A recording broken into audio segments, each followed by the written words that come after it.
இந்த ஒரு ஸ்நாக்ஸை சாப்பிடாத ஆளே இருக்க முடியாதுன்னு சொல்லலாம்.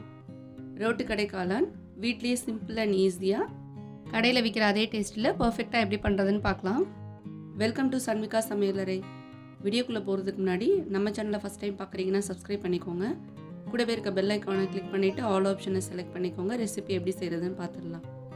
ஒரு பவுலில் 1 கப் நறுக்கின முட்டைக்கோஸ், அதே அளவு பொடியாக நறுக்கின காளான்,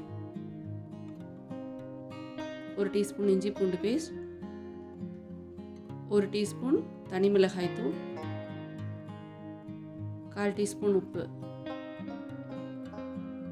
2லேருந்து 3 டேபிள் ஸ்பூன் அளவுக்கு மைதா மாவு, அதே அளவு கார்ன்ஃப்ளவர் மாவு எல்லாத்தையும் சேர்த்து தண்ணி இல்லாமல் இந்த மாதிரி பிசைஞ்சு கொடுத்துட்டே இருங்க. முட்டைக்கோஸ் மஷ்ரூமில் இருக்க தண்ணியே இங்கே பிசைகிறதுக்கு போதுமான அளவு இருக்கும்.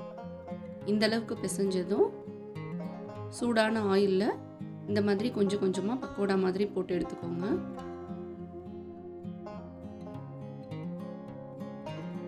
இடையிடைய இந்த மாதிரி கரண்டி வச்சு 2 பக்கமும் நல்லா திருப்பி விட்டு கோல்டன் ப்ரௌன் ஆகிற வரைக்கும் ஃப்ரை பண்ணி எடுத்துக்கலாம்.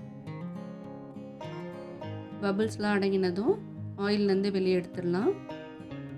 இது நீங்கள் இப்படியே பக்கோடா மாதிரியும் சாப்பிடலாம்.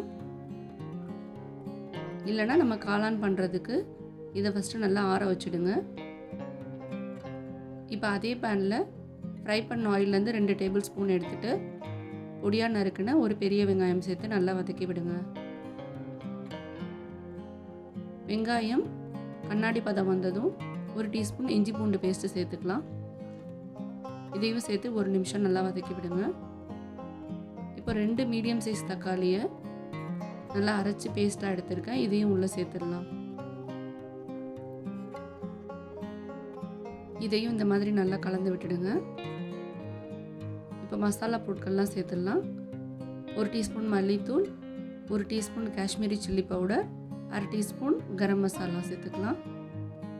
ஆல்ரெடி காளான் வேக வைக்கும் போதே உப்பு போட்டிருக்கோம், அதனால மசாலாவுக்கு தேவையான அளவு மட்டும் உப்பு சேர்த்துக்கலாம். இது எல்லாத்தையும் நல்லா கலந்து விட்டுட்டு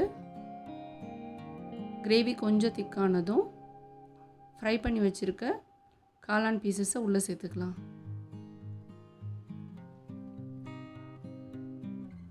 இது இந்த மாதிரி கரண்டி வச்சு நல்லா உடச்சி விட்டு நல்லா மிக்ஸ் பண்ணி விடுங்க. ரோட்டுக்கடை காளான் டேஸ்ட் வர்றதுக்காக உங்ககிட்ட பீட்சா சாஸ் இல்லைன்னா செஷ்வான் சாஸ் இருந்தால் 1 டேபிள் ஸ்பூன் சேர்த்துக்கோங்க. இது கூட 1 டேபிள் ஸ்பூன் கரைச்ச கார்ன்ஃப்ளவர் மாவு சேர்த்துக்கலாம்.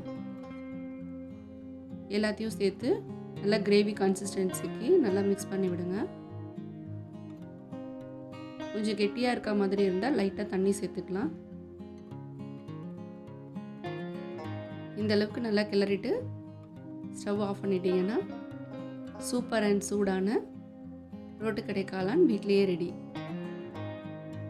இதை சர்வ் பண்ணும்போது பொடியாக நறுக்குன கொஞ்சம் வெங்காயம், கொஞ்சமாக ஃப்ரைடு கார்ன் சேர்த்துட்டிங்கன்னா ரோட்டுக்கடை டேஸ்ட்டில் வீட்லேயே அட்டகாசமான காளான் ரெடி.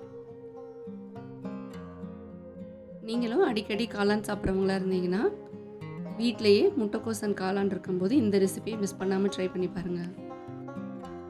இது போல் சிம்பிள் அண்ட் ஈஸியான ரெசிபிஸ்லாம் பார்க்குறதுக்கு நம்ம சேனலை மறக்காமல் சப்ஸ்கிரைப் பண்ணிக்கோங்க. வீடியோ பிடிச்சிருந்தா லைக் பண்ண மறக்காதீங்க. கண்டிப்பாக ஷேர் பண்ணுங்கள். அடுத்து ஒரு இன்ட்ரெஸ்டிங் அண்ட் ஈஸியான ரெசிபிஸோடு மீட் பண்ணலாம்.